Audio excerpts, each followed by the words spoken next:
السلام علیکم ورحمۃ اللہ وبرکاتہ۔ روزہ شرعی احکامات۔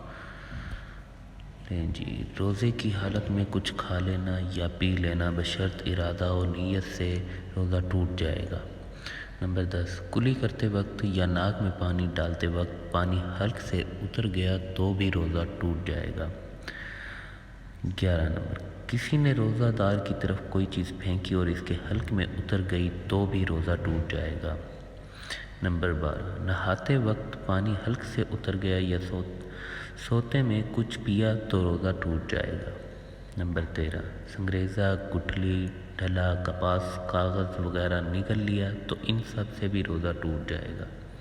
اگر کوئی چیز ایسی کھا لی گئی جو عموماً کھائی جاتی ہو، مثلاً کچے چاول، دال، تربوز، خربوزے کے چھلکے، مٹی، بہت سارا نمک، تو روزہ ٹوٹ جائے گا، قضا لازم آئے گی۔ جزاک اللہ۔ دعاؤں میں یاد رکھیے گا۔ السلام علیکم ورحمۃ اللہ وبرکاتہ۔